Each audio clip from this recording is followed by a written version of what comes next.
Abooluganda, Mukama waffe Yesu Kristo yeebazibwe nnyo era aweebwe nnyo ekitiibwa.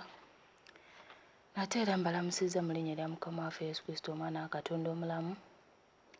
Weewaawo ne lwaleero neebaza Katonda olw'ekiseera kino ate olw'akadde kano k'atuwadde ng'abakkiriza, era ng'ekiseera kino kiteeka mu mukono gwa Mukama, nga nsaba Omwoyo Mutukuvu atuwe okumanya n'okutegeera, okubikkulirwa ate era n'okukyuka, omubi aleme okufuga emitima gyaffe oba okutubuzaabuza oba okutukalubya, naye tugonde eri Mukama, kubanga bwe tuligaana okugonda, Mukama naffe talitukkiriza mu bwakabaka bwe, naye bwe tunaagonda bw'atyo anaatukwatibwa ekisa. Abooluganda, tugonde ku lw'okulabula, kubanga tuba tetumanyi, naye Mukama atukyusa. Tudde gy'ali, tuve gye twabulira. Mu linnya erya Yesu, amiina. Weewaawo abooluganda, leero Mukama atulabula oba alabula ku ngeri gye tubeeramu mu mukwano, abafumbo, abalokole, Christian married couples.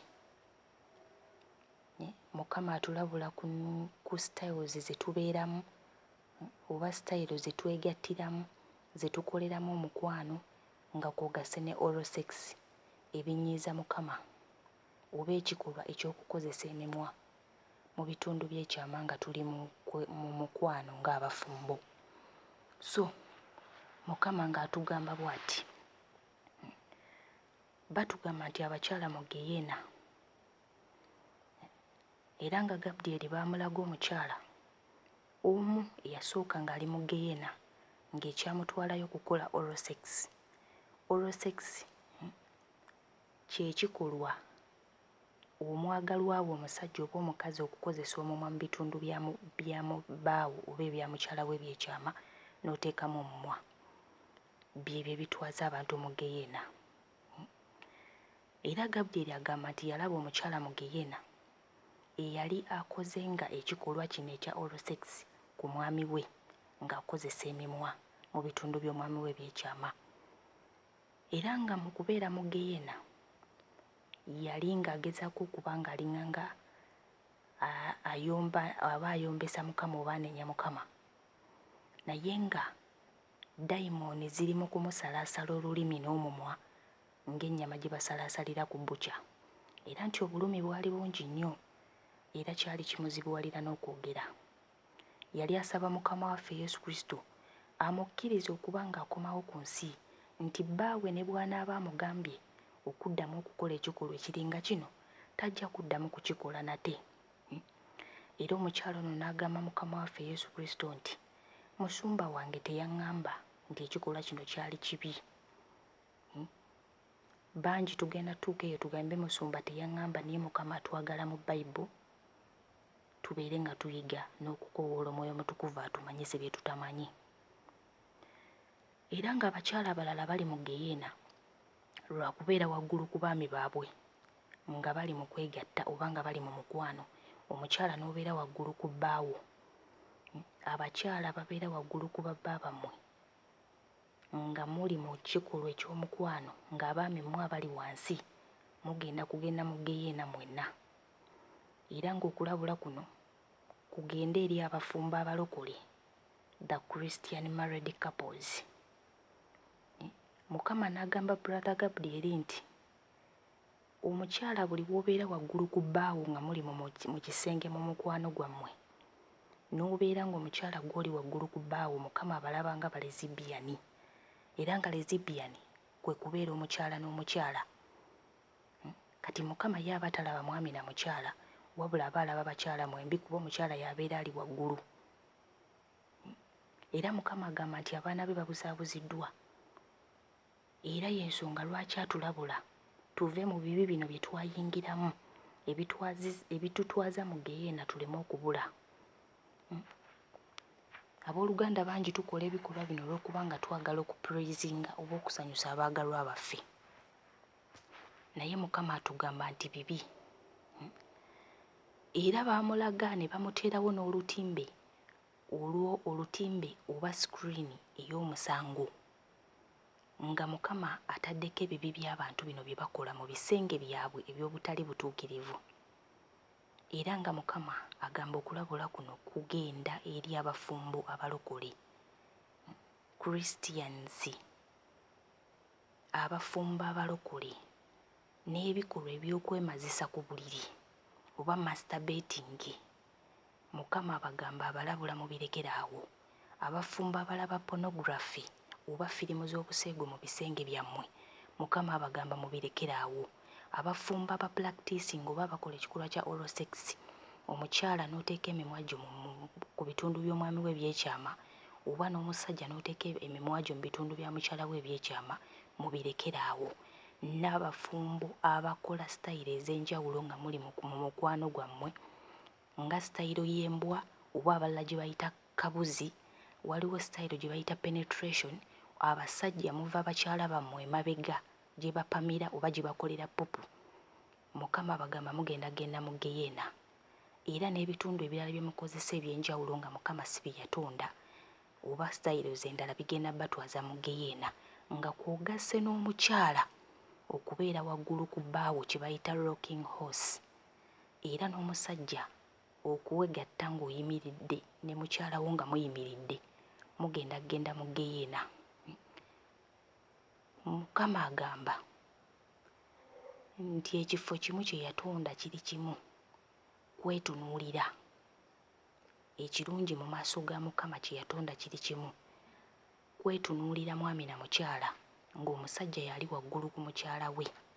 Era ne batuwa ennyiriri Isaaya 33:14, era nga lugamba nti abalina ebibi bali mu Sayuuni batidde, okukankana kugudde ku abo abatatya Katonda.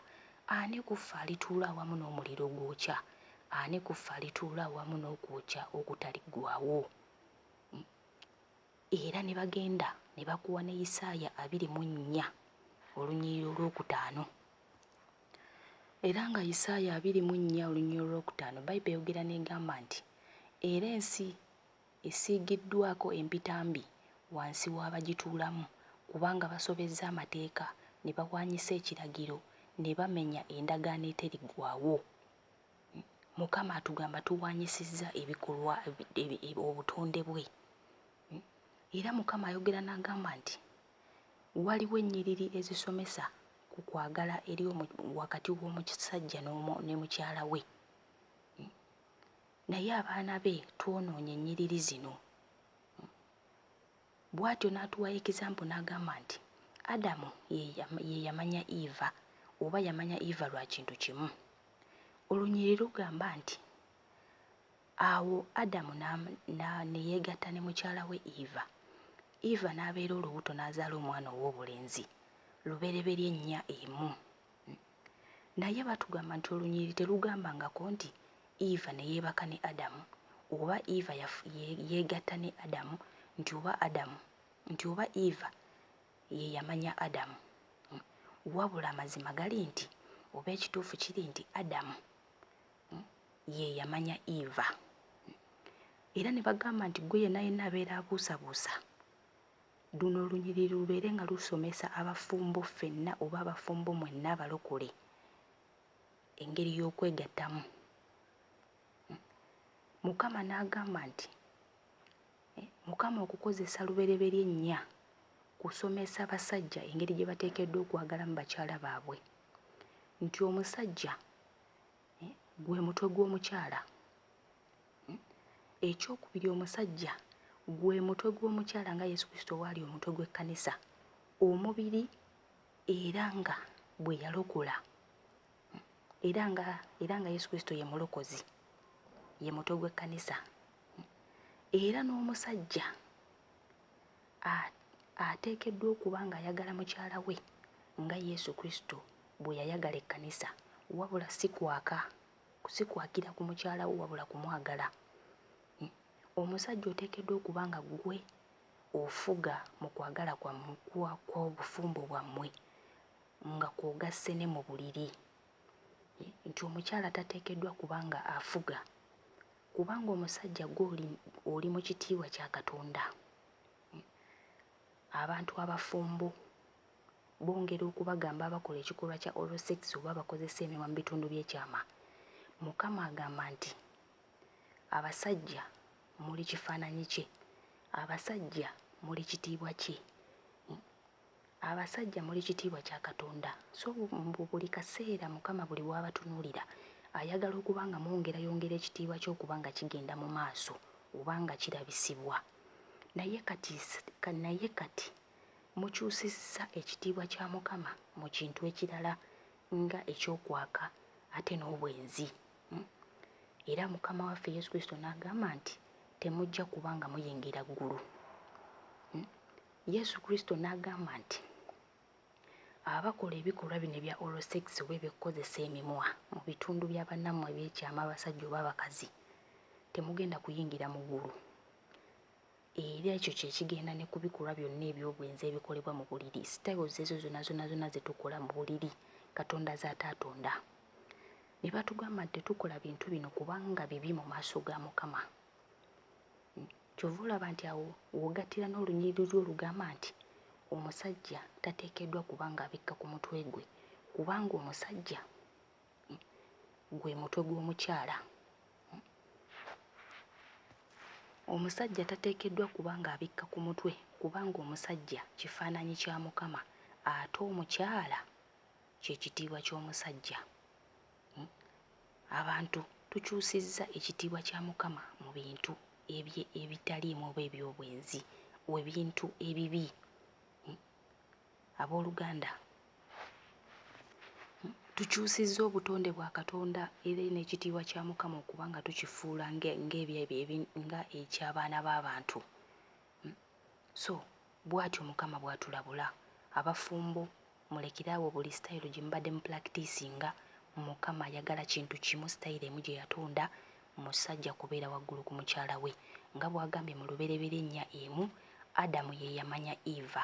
Adamu ye yeegatta ne Eva, so si Eva ye yeegatta ne Adamu. So tukyuke nga tukola Katonda ky'ayagala. Bino byonna Mukama atulabula tusobole okukyuka, kubanga abadde asobola okutusaanyaawo nga tatulabudde. Naye bw'aba atulabudde olw'obuyinza bwe n'ekisa kye, tukyuke tukole ky'ayagala. By'atayagala by'atugaana bigenda kututwaza mu geyeena babiremerako. Muve mu makubo g'amawanga, muve mu makubo g'ensi. Ebyo abantu bye babasomesa simanyi basenga baani, mubiveemu musome Bayibuli mukwate ekigambo kya Mukama. Buli sitayiro gye mupulakitiisinga oba gye mukola mu kitanda kyammwe, firimu ze mulaba ez'obuseegu, ab'emazisa mu bitanda byammwe abafumbo, Mukama emimwa gy'abaganye, that is oral sex, Mukama abagamba tukyuke. Abafumbo mugendagenda mu geyeena olw'ebikolwa ne sitayiro ez'enjawulo Katonda z'ataatonda. Mukozese pozishoni emu yokka. Omwami beera waggulu ku mukyala wo kubanga omusajja gwe mutwe gw'amaka nga Yesu bw'ali omutwe gw'ekkanisa. Abasajja mwagale bakyala bammwe nga Mukama waffe bwe yayagala ekkanisa mu mwoyo ne mu mazima. Lubereberye 4:1, abasajja bayigiriza engeri gye muteekeddwa okubeeramu ne bakyala bammwe ate n'okubaagalamu. Mukama abanjagalire, Mukama abampeera omukisa, mukwate ky'abagambye munyweze, kubanga kino ekiseera eky'oluvannyuma endiga za Katonda bwe ziwulira okulabula kwe tezikakanyaza mitima wabula bagondera okulabula kwe.